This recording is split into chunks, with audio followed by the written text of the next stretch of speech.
Good morning, everybody. Welcome to Seat 5, City of Fernandina Beach Candidate Forum. My name is Sean McGill. On behalf of the Government Affairs Committee of the Chamber of Commerce, I'd like to welcome everybody here, those of you watching online as well as those of you here in the room.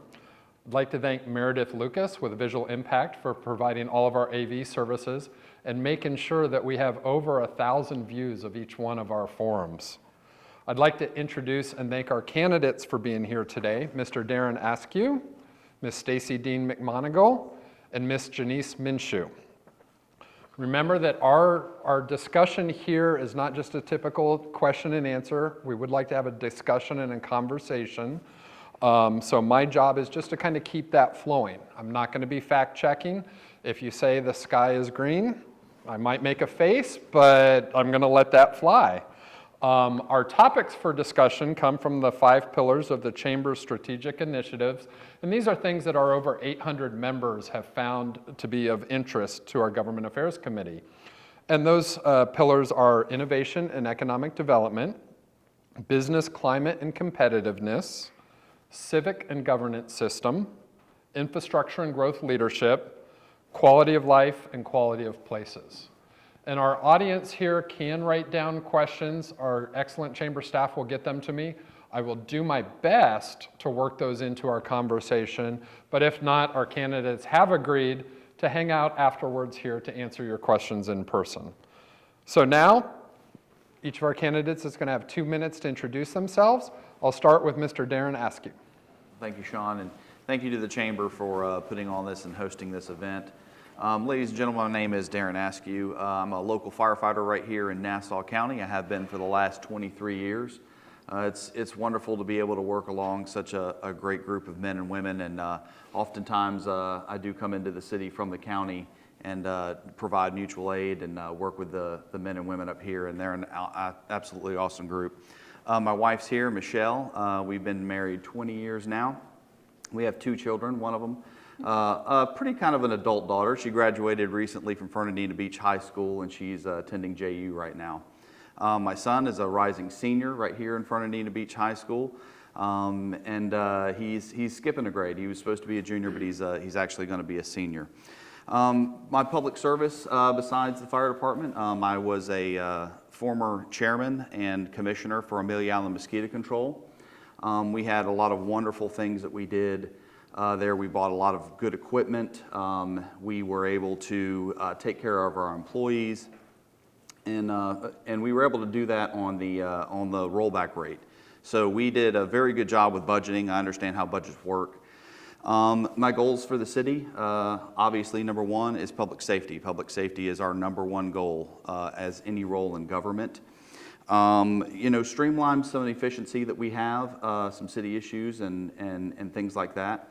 And also, affordable housing, what I like to call workforce housing. That's another big goal or a standard that I think we need to set and begin with. So thank you, Sean, and thank you, everybody. Thank you, Mr. Darron.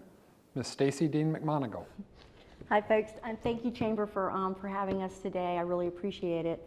I am Staci McMonagle, and I grew up in Jacksonville and moved over here to Fernandina in 1988 when I got married. And I am the mother of 3 children, and I have 2 grandchildren. I've managed a law office for 10 years. I then went into the tourist industry where I was a concierge for about 15 years. And then I had sort of a tragedy with my sister passing and really just needed to do something more meaningful with my life. So I decided that I would start working in home health care. And I've been in home health care now for about 12 years, and about 7 years ago, I struck out and started my own business. It's called CNA Care Services.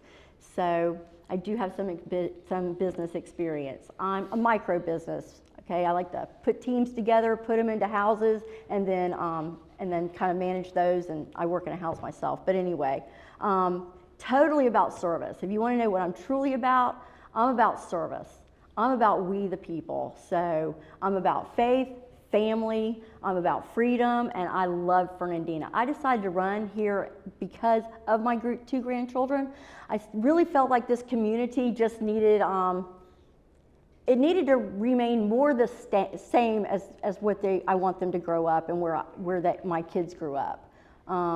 It's really valuable and you can't take it for granted. This small town atmosphere we have needs to be protected, okay?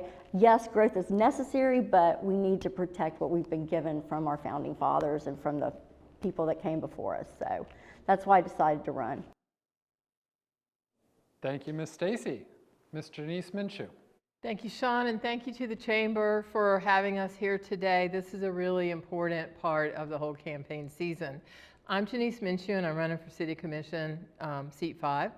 I love Fernandina Beach, always have and always will. My family came here in the 1930s when the mills opened, and they're still here today. I've owned property here for almost 25 years and been a full-time resident for 14 of those. This is our home, and I want to help make Fernandina Beach the best small town that it can be. So why am I running? I'm running to make Fernandina Beach city government better. So what does that mean? It means better planning, both long and short term, better decision making based on facts, not whims and egos, better accountability of the city staff and the city commission, and better overall budget management. I worked in the telecommunications industry for over 40 years. I got to work through the biggest Justice Department antitrust breakup in history, the breakup of AT&T in 1984. It afforded me the opportunity to have a varied and successful career, but the biggest takeaway from my career is that I gained two things: experience and leadership. And that is what I bring to the table today as we deal with very complex yet critical issues within the city. We are not a simple small town, and we deserve better than what we've been doing in the past. I recognize that services and the cost of those services impact our local citizens and businesses directly, and I know that through thoughtful planning and spending, I can make Fernandina Beach a better place to live, and it can make me a better steward of your tax dollars, and I'm ready to take on that stewardship. So I'm ready to be your next city commissioner for Seat 5. And thank you for your time, and thank you again to the Chamber. Thanks, Ms. Genece. Okay, we'll get started, and like we discussed, I'm going to put each of you on the hot seat for each of our discussion. Be rotating through, so everybody will have a chance to fumble over their question at least once. Our first topic, and we're going to start with Ms. Staci, is development. And when we refer to the recently released National Community Survey for the city of Fernandina Beach, 28% of the respondents responded with excellent or good when rating that the city had well-planned either commercial or residential growth. If I did my math right, that means 72% of the folks responded either fair or poor when it comes for the city planning for growth. Do you agree with the majority of the respondents, disagree, why or why not? Actually, I would agree with the majority of the respondents. They haven't done a good job. Well, what I will say is that when I get out and talk to a lot of people, and when I say I talk to a lot of people, if you pass me anywhere, I'm going to stop and talk to you. If you got 2 seconds to give me, and I've always been that way. This is not just because I'm campaigning. So I talk to a lot of people, I've knocked on a lot of doors, and one thing that most people are saying is they do not appreciate all the changes that are taking place in Fernandina. So, do we have to have development? Yes, we do, but it has to be sensible development, and it has to complement what we've already got here. You can't take what we already have and just shove it aside and not value it and not appreciate it. It's got to be development that complements this old, wonderful, historic, small town atmosphere that we have. You have people coming in from all over the place just because they've lost this and they're looking for it again. You live in Norman Rockwell, calendar basically, folks. And if you give that up, if you let developers come in and steal this and concrete over this, you won't ever get it back again. You'll never get it back again. Most people aren't really for all that much more development. And you know what? We actually have a long history of saying no. Because we told Henry Flagler when he wanted to bring his train here, we said, No, thank you. And he went on down to St. Augustine. We don't want to look like St. Augustine. They're overbuilt. They're too expensive. The people are like rats living on top of one another. And I go to St. Augustine a lot because I like it. My granddaughter's going to college there. So it has its good points. But we don't want to look like St. Augustine. We don't want to look like every beach town that's south of us that's been concreted over. You've got to hold on and you've got to value. And you need a city council that when they're approached with something, they actually can stand up and say, no, that's not what Fernandina wants. That's not what the residents are thinking. Now, you've got to be open to development, but there have been some really good developers here on the island. I can name a couple that I thought did really excellent jobs. The one between 13th and 14th and between Indigo and Jasmine, there's a little development right there, housing development. He did an excellent job. He left a lot of trees and it's really cute and the prices were great. I think he started out like $250,000 for a house. So you've got some good developers, you've got people that are creative, you've got innovators, you need to look to them for your development. So. Thank you, Ms. Staci. Ms. Genece. Can you repeat the question? I sure can. So, and I'll summarize it. We don't need to hear all the numbers. A great majority, just over 70%, rated the city either for fair or poor when it comes to planning for either residential or commercial development. Do you agree with the majority, or do you think we're doing a good job, and what are your thoughts? So I understand how people would say that. I do think it's a challenge. Our development strategy is laid out in our comprehensive land use plan and our land development code. The comprehensive land use plan was done the last time, actually during the recession in like 2008. So it clearly needs to be re-looked at. Development standards are laid out based on the land use and the development pattern across city. We do not have really design standards in either our land development code or our comp plan. So even within the historic district, you can build a modern house because we do not have those kinds of design standards. So sometimes I think that's what people talk about. I think there are concerns about density and concerns about the numbers of houses that you can put on a particular piece of property or a particular size lot. That is something that we could certainly look at within the Planning Advisory Board in terms of changing some of those densities. There is really limited, I think, commercial development opportunities within the city. The city is pretty well built out with the exception of over by the airport where there is opportunity for some industrial development. So again, I think it's things that we need to look at through the land development code, through the comprehensive land use plan, begin to understand better what is an appropriate infill pattern. We're seeing a lot of infill development in the African American community in that area over around MLK, where lots are being sold and larger houses are going in. Again, that is not something we've ever had any kind of design standards for or any kind of neighborhood unit standards for. So, so when people say we have design issues, they're right, because we don't have those kinds of standards, nor has this city ever really, I think, had the appetite to want them. So that's clearly something that we could look at in the future. Thank you. Mr. Darron. Yes, sir. So I guess when we look at, I can understand on the survey people, looking at growth, and it's not just growth here in Fernandina, it's growth out in the county. And you can see many houses popping up, many strip malls, many things like that. I think as a city commissioner, you take everything one by one. You take every issue that's presented before you on a case-by-case basis. By and large, I'd like to see some commercial businesses come in here. I think that's better. It's better on the tax base. It's better all the way around. You bring in businesses, you bring in jobs, you bring in more tourism and things like that. So I think that when you look at it, everything needs to be done on a case-by-case basis. I think the City Commission would be able to sit down and look at any plot, whether it's commercial, changing zone to residential, or residential to commercial. I think all of those things are easily accomplished with just a little bit of discussion and feedback from community. Thanks. As a follow-up, I'm going to start with Ms. Genece, and we'll work our way through.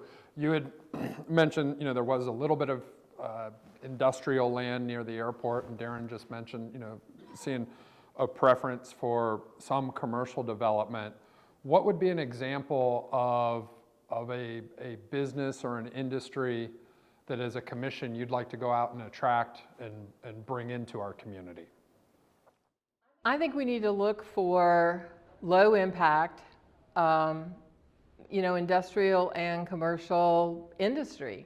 So recently, in the past year, small companies come into the airport and is doing some aeronautical testing.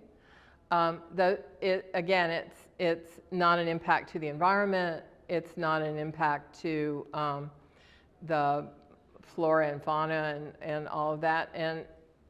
And it allows us then to bring in more business. So I think there's big opportunity around the airport to look for those kinds of low impact industrial opportunities. In terms of the city itself, if you think about downtown and along 14th Street and some of Sadler, a lot of that commercial area is already pretty well developed. So then it becomes a question of how do we want to rehab it? How do we want to improve it?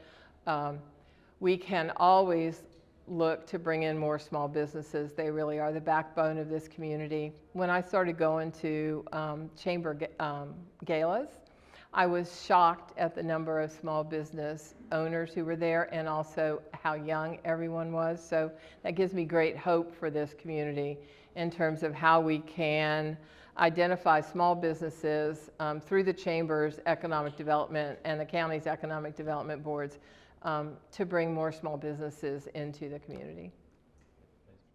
Mr. Darron. Particularly, I think the free market should dictate it. It's, that's the best way to bring in businesses.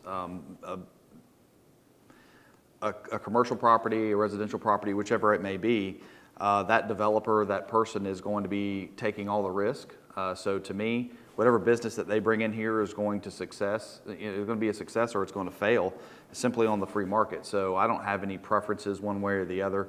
We definitely have some land out there. I mean, it could be doctor's offices. We had the industrial complex that's fluctuated back and forth. It could be just about anything. But I think the free market's going to dictate exactly what needs to go there. The community is going to get behind that business or they aren't. And that's really, to me, the best way to manage that is to allow the free market and capitalism to take its proper place. Thank you, Mr. Darron. Ms. Staci.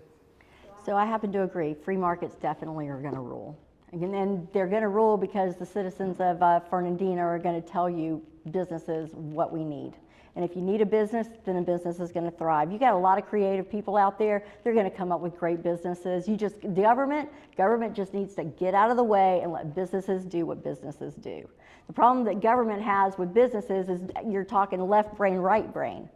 So a government is more task oriented and they're more money conscious.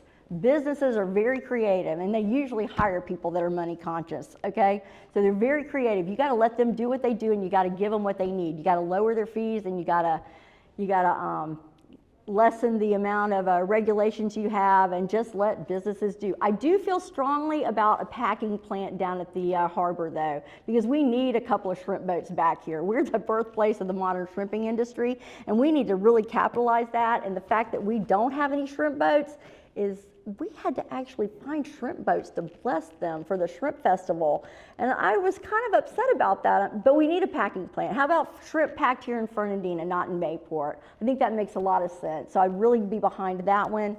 But yeah, you gotta let the businesses do what businesses do.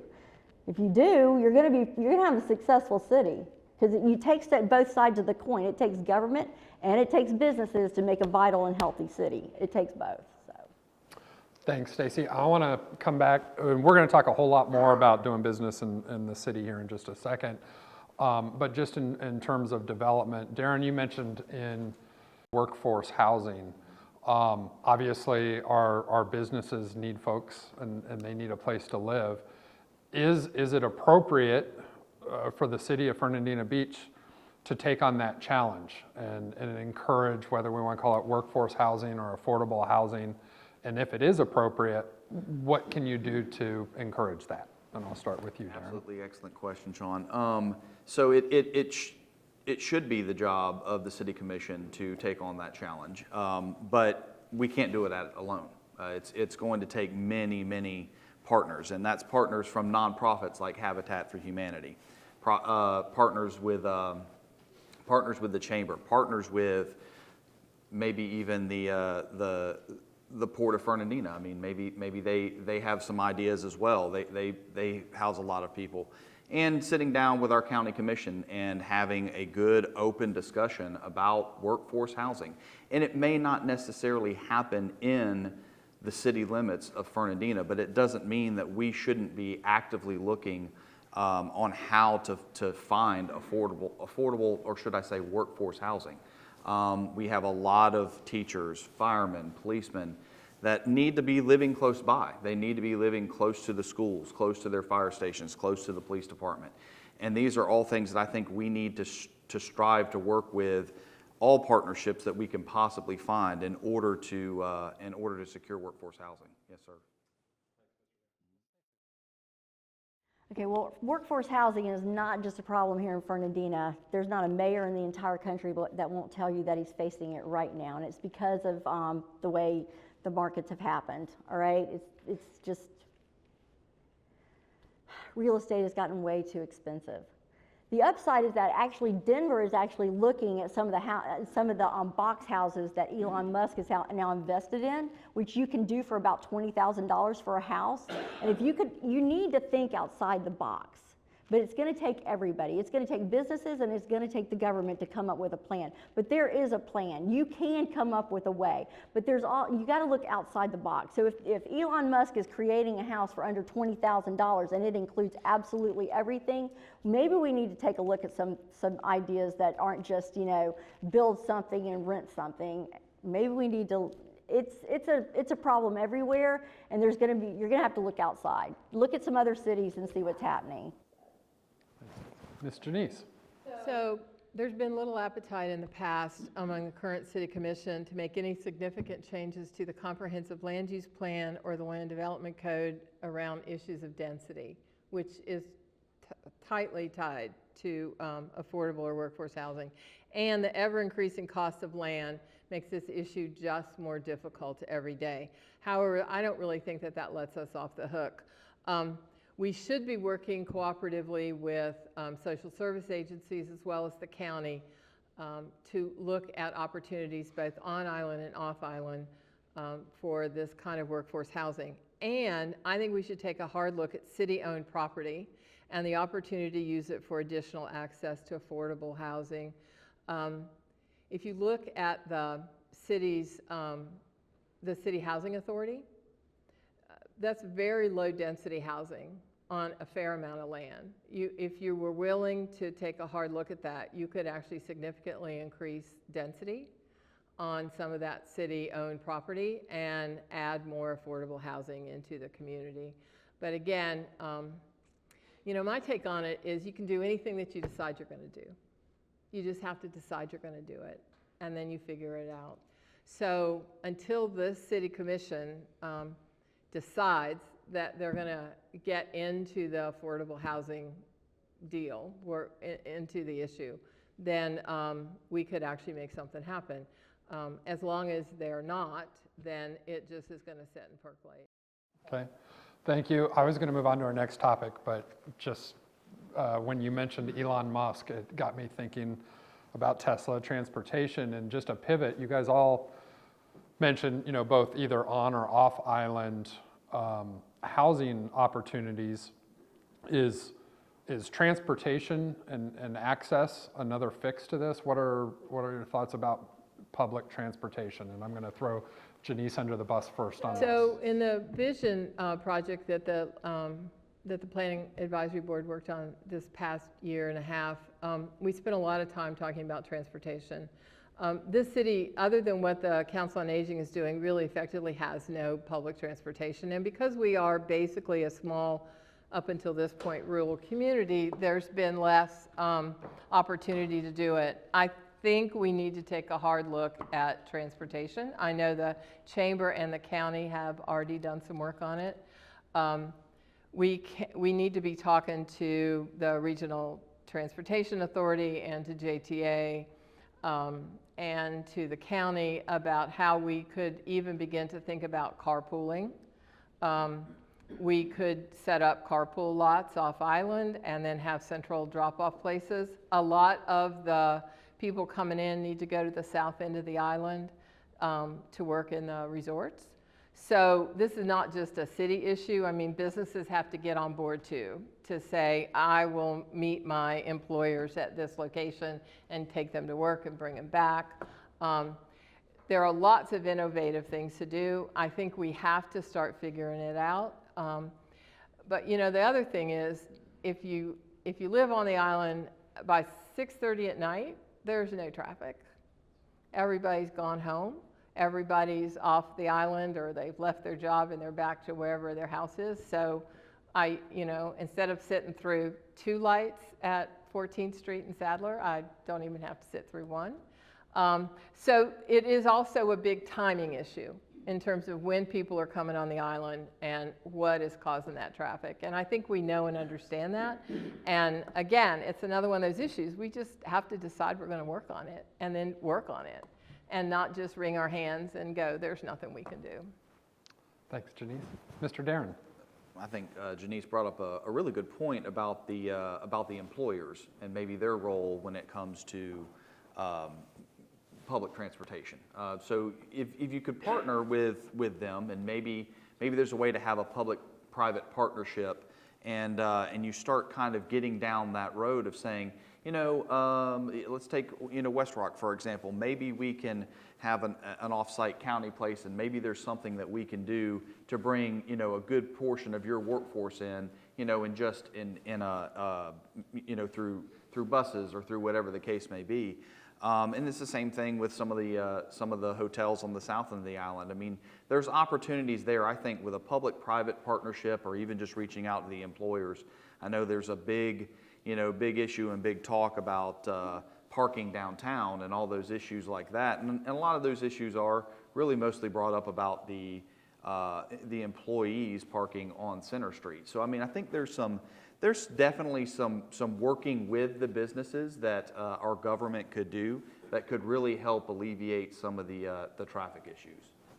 Thanks, Darren. Ms. Staci. So hotels at the south end of the island have been bringing in people by bus from Jacksonville for probably 15, 20 years. I mean, that's kind of a standard operating procedure for them. So it's not, we know it's doable. We've been found, and we've got to come up with a way to lessen the traffic, or you're going to be having 200 widen and widen and widen, and this is going to be ridiculous. What you need is light rail running down the center of 200, going from Yulee all the way to Fernandina. Once you get them into Fernandina, then what you need is because it has to connect. So it's got, like Europe, it's got to connect everywhere. So it's got to come into Fernandina, then you've got to have a trolley system. And trolleys are great. We use them during the Shrimp Festival. They run between Center Street and Main Street. Everybody can then park, in town. It's really your answer for lessening how you're gonna keep fewer cars down where Center Street is. You got that problem, so you got to deal with that. And probably the best way to do that is to deal with just a trolley running between Center and Main, because then parking can actually be at the rec center, it can be at Atlantic Beach, it can be at the county school board, and then you just have a trolley that runs back and forth. It happens during the Shrimp Festival. It's not like it can't happen every day. The problem is nobody wants to drive for it because they only pay $12.75. So you need a county and city to come together and make that happen, but you also need your light rail. Because you got to get people in and you got to get people out. So we've been discovered. We've got to kind of step up our game as far as that goes, a lot.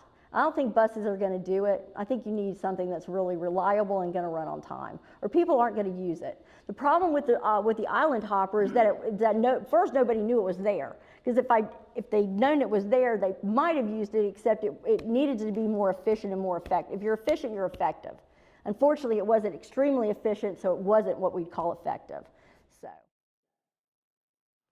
Thank you. We're going to shift gears a little bit, and I'm going to start with Miss Genece on this one. And this is hard for you guys, I know.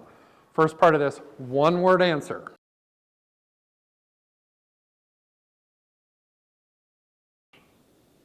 Not all. Okay. No. No?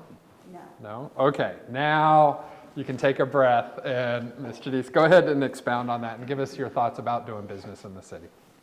I think it depends on which department and who you're doing business with. I know that there's a lot of angst about building and planning and development. So my take on it is that this is a leadership issue. It's been my experience that organizations take on the personality of their leadership. I've lived it, I've worked it, I've been in it before, and that leadership and that personality can be really toxic, or it can be really positive. And I think that in areas where we do not have a good relationship with the community and we don't have enough transparency, it is because we don't have a leadership structure within this city that makes customer service and customer relationships and transparency and all these things a priority. Again, it gets back to you can do anything you set your mind to do. You just have to say you're going to do it. And then you have to put processes in place and training in place. So for example, we talk about how much we love our city employees. We gave them a great big raise this past year, which was way overdue. I did a Freedom of Information Act request to the city and asked for training curriculums. There are none. Think about that for a second. There are no training curriculums by job title for any job in the city. None. So why is that? That is a failure in leadership. And that is part of the reason that you have organizations that are not effective and don't work well and have difficulty in performing their jobs. So I think it all goes back to leadership. And until such time as we have leadership in this city that says customer service is important, relationship management is important, training of our employees is important, transparency is important, then we are going to continue to struggle and we're going to continue to have these poor results that we see on this national survey every year. Thank you. Thanks, Ms. Genece. Mr. Darron. So the reason I said no is I believe that there's just a lot of regulation within the city. We have to have regulations, they have to occur, but the city just appears that no matter where you go or what you do, there's just another hurdle, another hoop to jump through.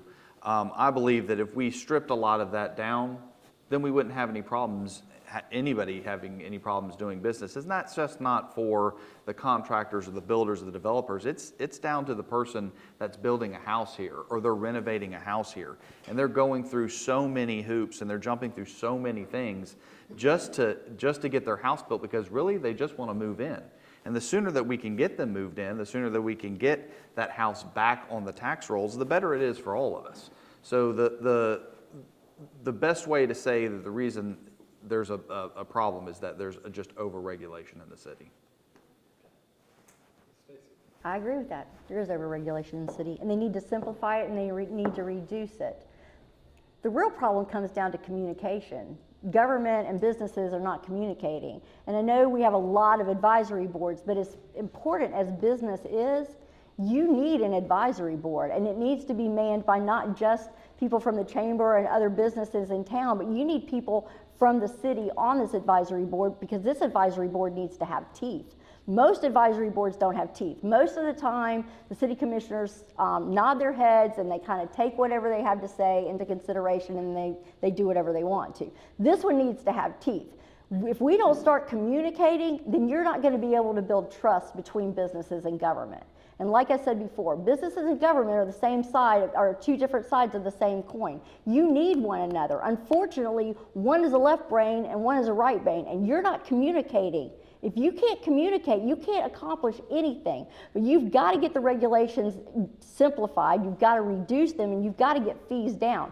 Because this is kind of a cycle, okay? Life is a cycle. If you leave more money in the pockets of your businesses, then they have more opportunity to hire, new talent, develop new jobs, own new businesses. It goes back into the community, and so therefore government now has more ability to have more taxes because the community is now growing. So any money that you leave in the pocket of a business, don't think that it's going somewhere else. It's going back into their business, which is going back into the community. You're not losing anything by lowering your regulations. You're actually giving back. And if we don't learn to give back to our businesses by the government, we're just going to be going around and around, and it's like a tennis match. You got government over here, and you got the business over here, and we're all sitting here watching this tennis match go back and forth, back and forth. It's kind of boring, folks. We really need to go ahead and wrestle this one to the ground and get it accomplished. And I think you can do that if you get an advisory board that actually has some real gumption in it, and it'll say what it means and means what it says. So. Okay, I'm going to follow up on that for a second, and I'm going to stick with Staci and then go to Genece. When it comes to advisory boards and say the rulemaking process, back to that national survey, less than half thought that the city did a good job at welcoming resident involvement. How do we do better? So you're mentioning having teeth.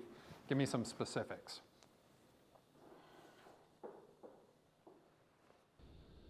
Well, this advisory board needs to actually have some residents on it. So it needs to be fair. It needs to be about 12 people.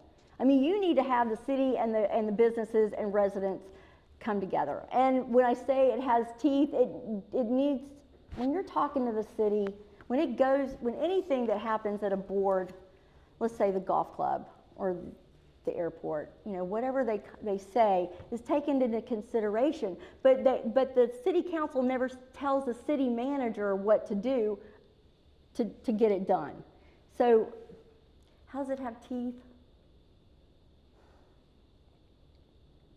That's a city commissioner problem. You've got to have city commissioners that actually respect their boards and know that the time that they're putting in, because they're not being paid for it. So the time they're putting in actually is meaningful and they're doing a good job. You've got to trust the people that are on the board. You got to trust your citizens. I don't know if I don't want to really ditch on city commissioners because I like every one of them. I think they're all doing the best job that they possibly can, and I think they all have a vision for Fernandina that is their vision. I just don't know if it's the citizens of Fernandina's vision.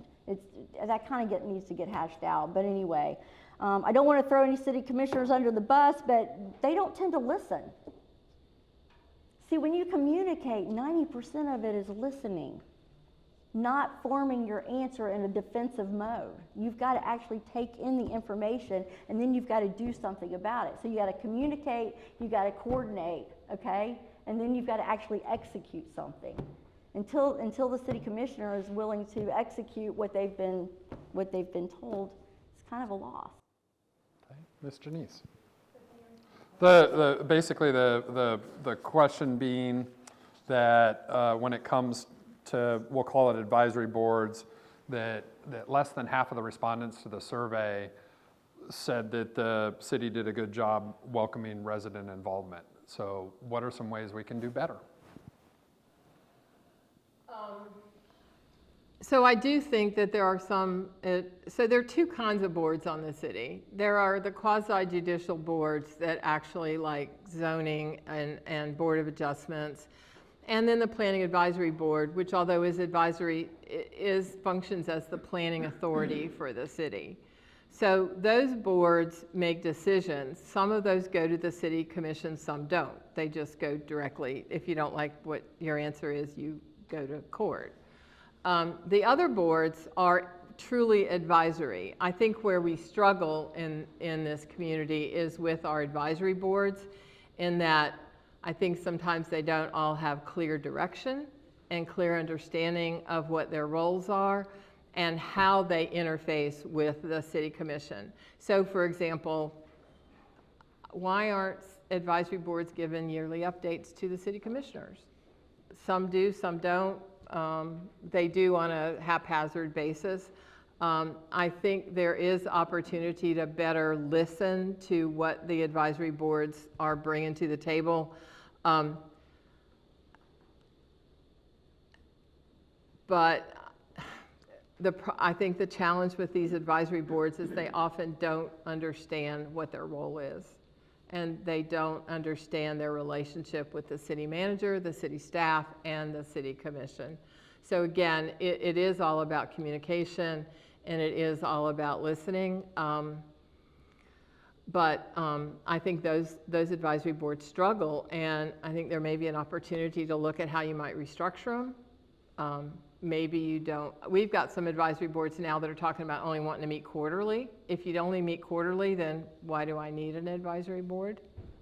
So maybe there ought to be a relook at where there are advisory boards and what are they actually doing. And I think that would help with some of the confusion or the lack of feeling that you're being heard. Thanks, Ms. Genece. Mr. Darron. Well, the advisory boards are one good way to get a lot of input from from people that are doing a lot of research. They're doing a good amount of research. They're bringing it back to the commission to make the final decision. I think when you talk about the survey and you're talking about getting input from the public, the commission's done a pretty good job of scheduling workshops and doing as best that they can to bring the community to them. But then sometimes you just have to go out into the community, and there's a lot of different events and things that they can do. The chamber puts on business after hours. It's a great way to be out in your community with different business leaders, and there's other organizations that are doing the same thing. So as a commissioner, you just need to be out in the public. You just need to be out. You need to be seen. You need to discuss things, and it's not just about advisory boards or workshops. It's really about being involved in the community. Right now, the city's going through the budget process. Referring back to the survey, less than half thought they got good value for the taxes being paid. And I'll start with Ms. Genece on this one. What are your thoughts in terms of the budget? Are there areas that we could maybe line item and find savings? Where do you fall on that? You can always find savings in a budget. There's always stuff hidden in the budget. Last year, Jeremiah Glisson had his vehicles laid out in a nice budget section so you could look and see what we're doing. This year, the vehicles are hidden. They're all in everybody's individual budget, so you have to kind of hunt and look for them. I used to live and die by my budget, so I think they're really important. There's a couple things I like to see. The charter says that the city manager will provide a budget to the city commission, and then it's the city commissions, and then they decide what to do with it. We show up every year with like 3 millage rate opportunities, right? The rollback rate, the adjusted rollback rate, the modified rollback rate, whatever they're called, but there are 3. Personally, I'd like to see 3 budgets come from the city manager. I'd like to see the city department heads and the city manager come to the commission and say, if we use this millage rate, here is our budget. If we use this millage rate, here is our budget. And if we use this millage rate, here is our budget. And let those people come to the table and help explain to us what they took out or what they moved around across those. I think it makes a lot more sense than having a city commission just kind of take things out. I mean, the debacle with the playground at Central Park last year was because for 3 years, the city commission took the money out of the budget to pay for that equipment, and nobody ever said, I think, what were the implications? Nobody ever stood up and said, oh, by the way, in 2022, we're decommissioning that equipment and we're taking it off the field because it will be at the end of life. I don't think any city commissioner understood that. As for every year, they just arbitrarily took that money out of the budget.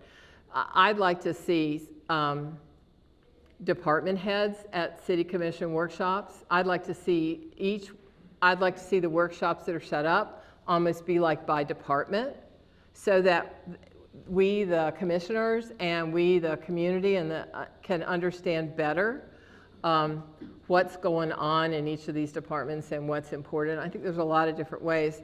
And then I think there are just things that don't need to be in there anymore, like that white elephant sitting out there, top tracer. In 2019, when that top tracer was approved by the City Commission, it was guaranteed to bring in $200,000 a year in revenue. It was going to save the golf course, and that's why the City Commissioners approved it. This year, Top Tracer lost $20,000. So if you had a project that was approved to generate $200,000 a year in revenue, and yet in year 3, it has brought in a minus $20,000, why would you keep running it? Why would you keep working it? And so those are the kind of things that I think the City Commission needs to do a much deeper dive in and make those kinds of decisions along with the city manager. And I'd like to see the department heads have a much bigger role in communicating with the City Commission at budget time. Mr. Darron. Yeah, great topic. I would like to see, as commission, the city manager bring forth a budget on the calculated rollback rate minus new construction. And at that point in time, when you finally bring a budget that is absolutely bare-based, and it says this is what we need to operate and this is how we're going to operate, then you can build a budget instead of breaking it. So when everybody says let's cut, how about we start off with this, and then we can sit and go, all right, the playground equipment needs to be updated, and this is how we need to do it. Let's put that into the budget. And then you can start working the budget from that point instead of just continually saying, where can we cut, where can we cut? Bring me a bare bones budget, bring me what you need to survive, and then we'll start building in the projects that need to be done. And then we can start seeing the future, not just this year, not just 2 years, maybe 5 years, maybe 6 years, maybe 10 years down the road. This worked extremely well at Amelia Island Mosquito Control. This is how we did our budget. Calculated rollback rate. If there was a project that needed to be done, maybe we didn't get it done this year. Maybe it was something like the generator that needed to be put into the facility for storm readiness. That took a year or two for us to say, this is a capital project. It's on our radar. We want to do it. This is the cost. We expect it to be this cost next year. Let's go ahead and get that for next year's capital budget, and we built it into the budget. Let's start building a budget instead of breaking it.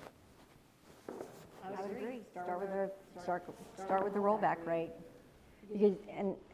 Because yeah, I agree. Actually, they both are brilliant. So I'm really not having I'm not going to have a hard time adding a little bit to this.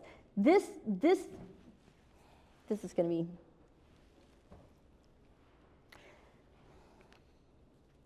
When the City Commission looked at the budget this year, and I was at the workshops, not anything was accomplished. And I had really hoped that they were going to go along this thing like line upon line, precept upon precept, and seriously look at the budget, because there's a lot of bloat in that budget, okay? We actually have $78 million more in taxable property, whether it's new property or whether it's somebody that added a sun porch to their house. $78 million more of taxable property right now. The millage rate should have gone down. Not only that, you have the American Rescue Plan Act, so money that came in. So the millage rate needed to go down. If it was ever going to go down, it was going to go down this year, and unfortunately it's not. And they pretty much already made up their minds what they want to do. Next year, it needs to start back at the adjusted rollback rate, and it needs to start, just like he said, from the beginning. And the directors need to be involved. They need to come in and make themselves accountable as to why they think they need this money. Because taking another dollar out of the pockets of another resident property owner, it's a travesty. Do we understand that your budget just this year is increasing by like 14.83% or something extraordinary like that? And that you're paying your taxes have gone up 50% over the last, 6 years? I mean, people, do you know that Panama City over there runs on a same size community, about 13,000 people, and they're paying like taxes that are half of ours?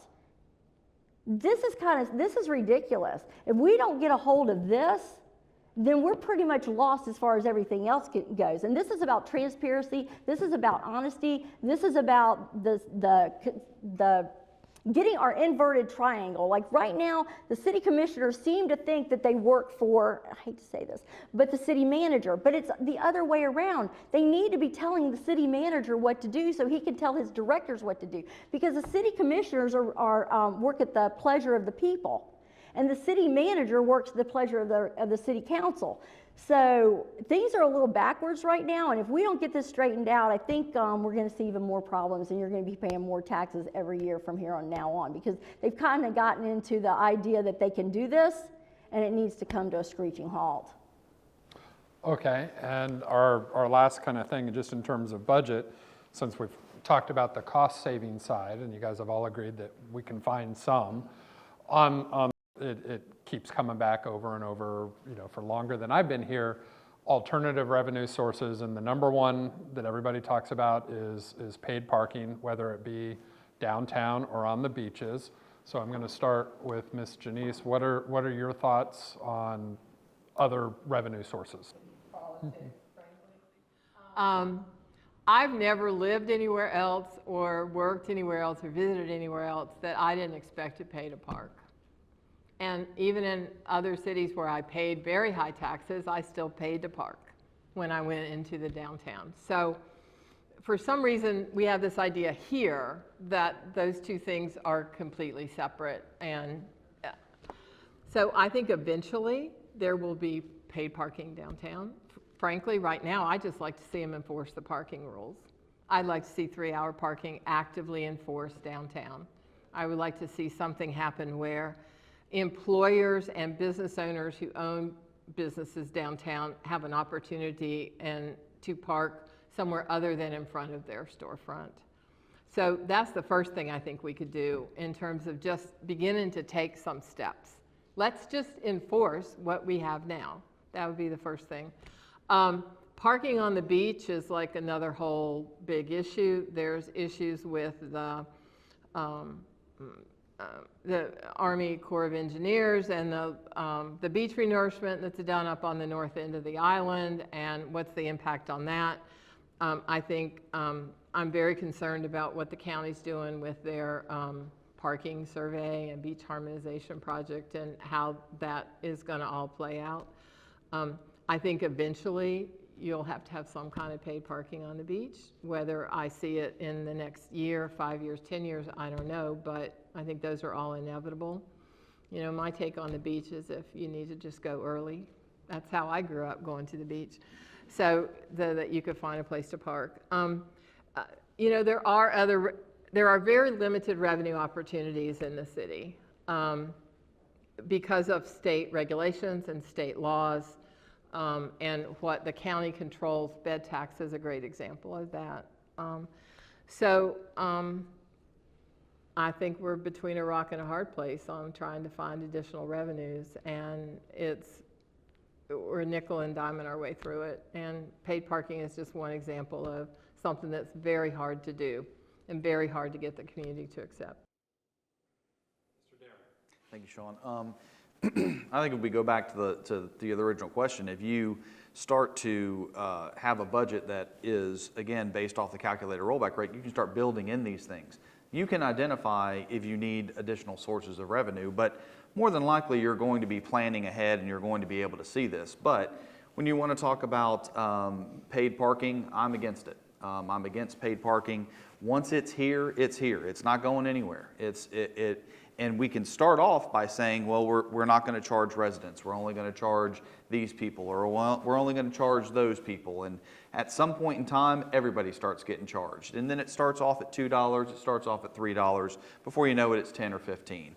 I touched on a little bit earlier. Genece did a really good job of explaining it. We already have regulations in place, the 3-hour parking that we can enforce. We already have the ability to go to our businesses on Center Street and say, hey, is there something that we can do to kind of help entice the employees to park in this parking lot or in this area? Those are already here. Those opportunities are already here. We don't need to put paid parking in, either A, for additional revenue, or B, for the parking issue that we see downtown.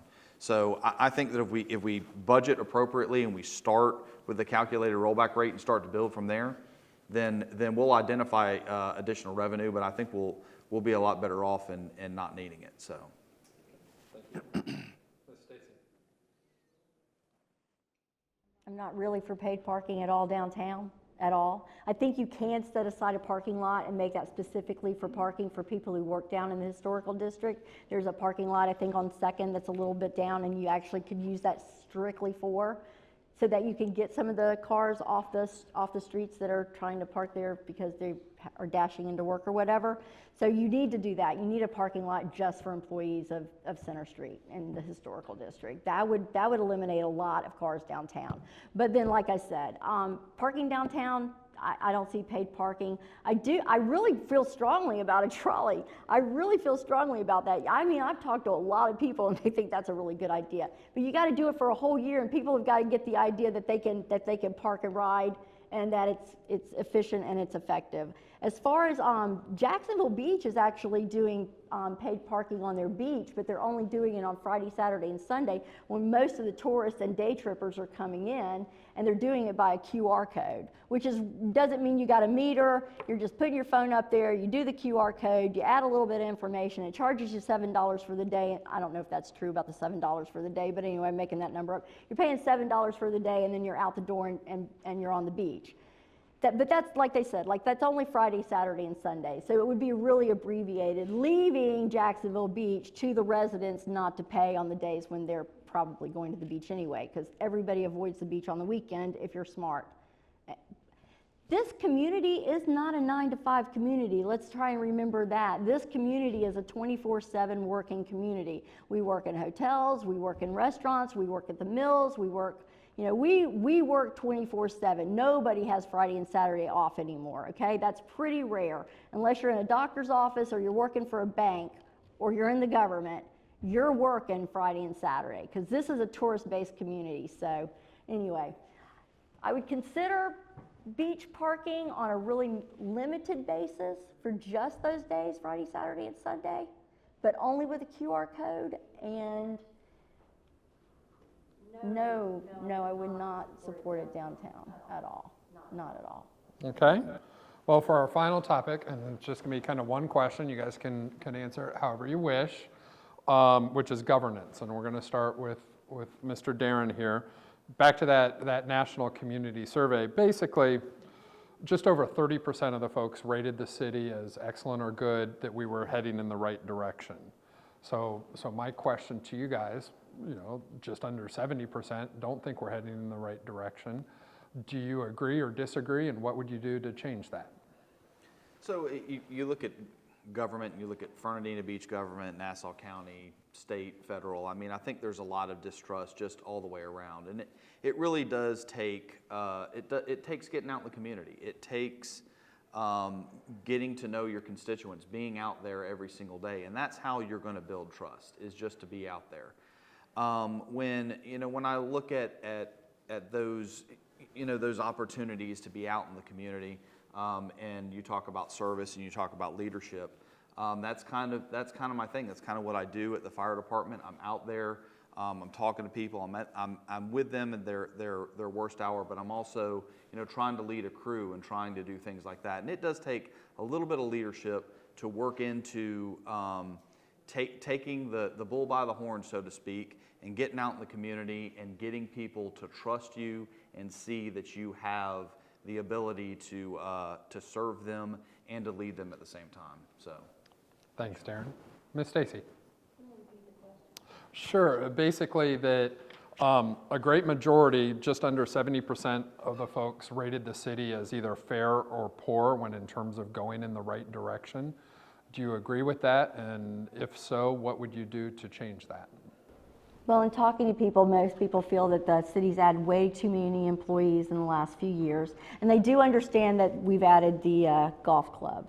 So they're not really counting that in, okay? But they just think that the city's, it costs too much, and they've got way too many employees, and they don't keep the residents in mind. They're not for the people, they're for government. It's government for the government is actually what somebody said, and not government for the people, so. Okay, thank you, Ms. Staci. Ms. Genece. So I think there is a general distrust of the government anymore in our society, whether it's at the federal, the state, or the local level.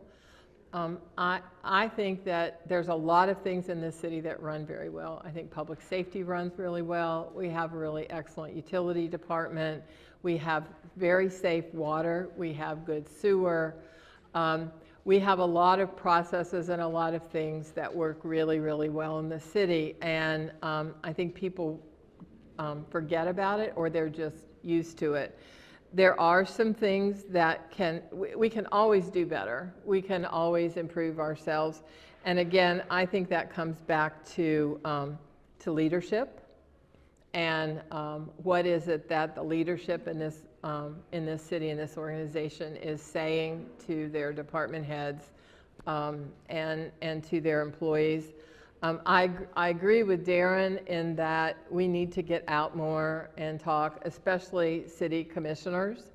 I think it's incumbent that city commissioners be out in the community regularly, the entire community, everybody, and put a face with the city commission, so that you know that when you're talking about the city, you're talking about this person or that person. We get thank you notes all the time. Particularly Mr. Lednovich will read them at a city commission meeting, where people are thanking individual city employees that have helped them do something. I think generally the city does a good job. I think there's always room for improvement. I think we can, again, if we want to be better, we can be better. And that's just what we have to decide to do. All right. Well, thank you all. We're going to go ahead and start to wrap it up. And with Ms. Staci, I'll let you start first with a 1-minute wrap-up statement. Okay. So my 1-minute wrap-up statement. I'm about vision, okay?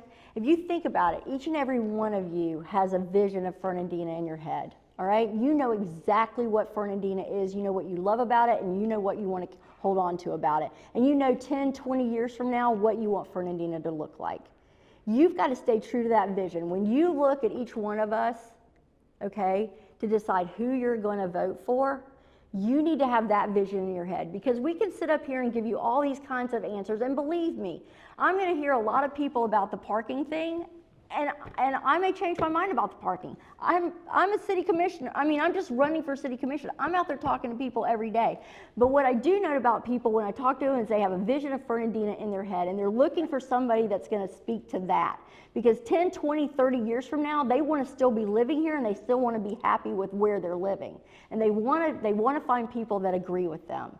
So really, you've got to vet us, you've got to get to know us, and I thank you. I thank you for your support, and I look forward to serving you if you choose me. Thank you, Staci. Ms. Genece. Again, thank you to the Chamber for the opportunity to talk about what's important to me and how we can make our city better for today and for tomorrow. I'd like to end today by talking about experience and leadership.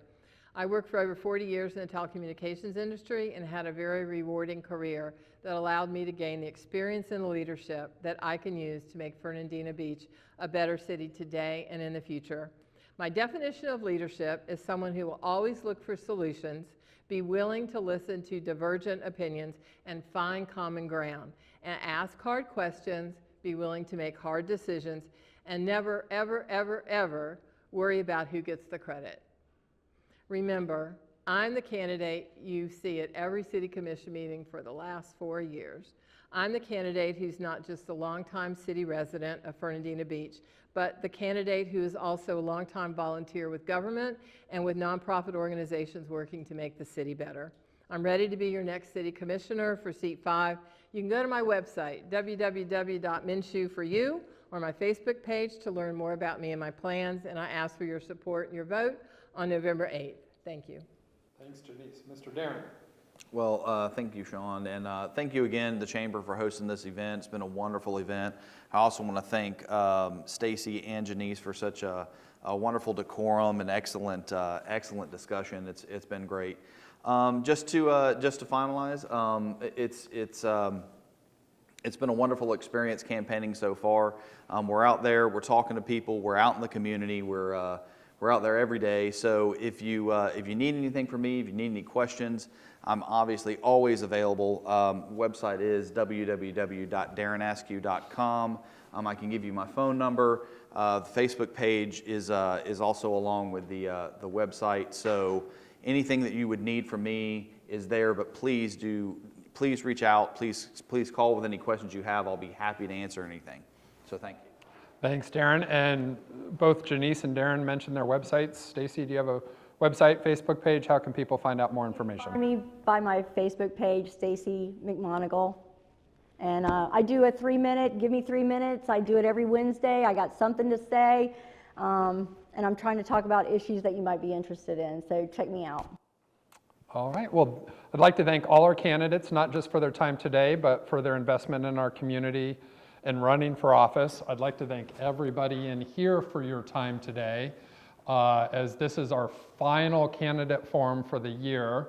So a big thank you to the Chamber Board of Directors, the Chamber staff, and of course, none of this could happen without Meredith Lucas and Visual Impact. So a big thank you to Meredith. Remember to get out and vote. Early voting starts October 26th. I'm an in-person kind of election day, so I'll be out there on Tuesday, November 8th. And everybody have a wonderful day.